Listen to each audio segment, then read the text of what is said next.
Rusty, the narrow gauge diesel, was waiting in the transfer yard. He didn't have any work, so he was just sitting about as for now. Just then, Luke came in. Rusty was surprised to see Luke.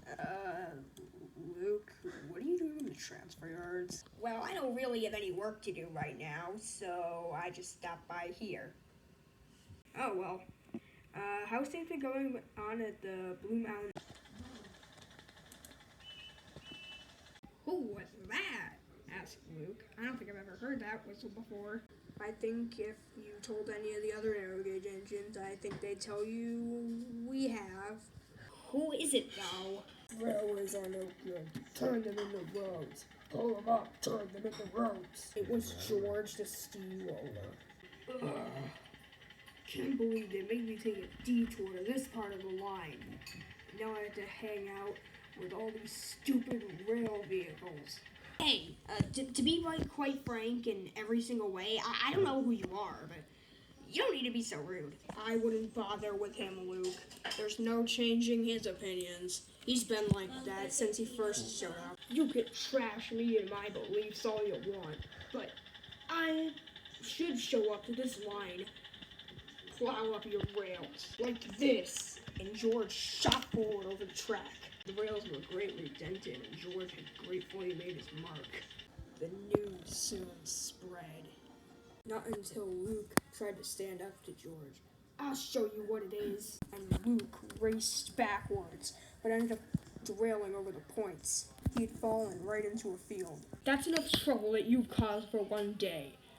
Now I'm sure this word will eventually get to the Fat Controller. So what if it does? He barely pays attention to us road vehicles. I doubt he'll even care. He's so stuck with your engines that it's not like he would. Rusty, very annoyed, left in a huff and descended down the line. Rusty was right, because when night fell, Sir Topham Hatt angrily spoke to George. You should not lounge on the railway lines, George. That is not acceptable behavior in this part of the railway. I don't know what they do over, I don't know where you're from, but it's different here. And I've had you for quite a while, and I think you should have learned by now, and the fact that you haven't makes me even more mad. You'll be impounded over there near the steamworks for further notice for the next 2 weeks. George was upset. When Sir Topham Hatt walked off, he did rebuke. George was deeply shocked, but he really wanted to prove Sir Topham Hatt wrong. He didn't want to be impounded near an engine works of all places, so he figured he might as well get off. George was trying his hardest to get off. His roller moved back and forth until he finally came off. George was excited.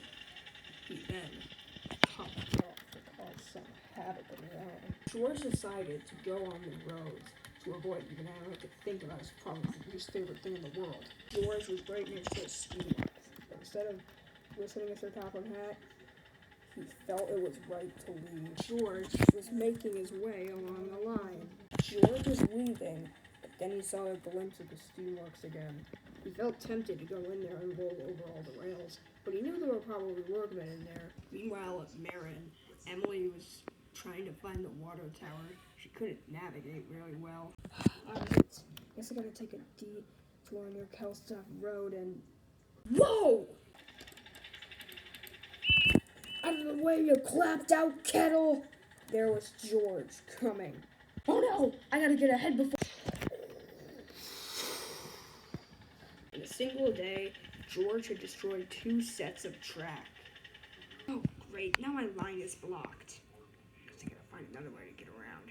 Hey, don't come looking at me, you big oaf. I was heading for the crossing, not you. Likely store. Just then, Scruff the Scruncher came in. Hey, guys. And Sir Topham Hatt came out. Thanks, Scruff, for taking me here. No problem. Anyway, what's happened here? George ran over my line, sir. George, what are you doing out here? That standing up for a cause? This isn't standing up for a cause, George. You were told to wait near the steamworks, and here you are going all the way out here. Why? Why must you do this? Us on the roads have it our own way. And if you and your engine try to get in the way, there will be trouble. And what are you gonna do anyway? Oh, you know what I'm gonna do?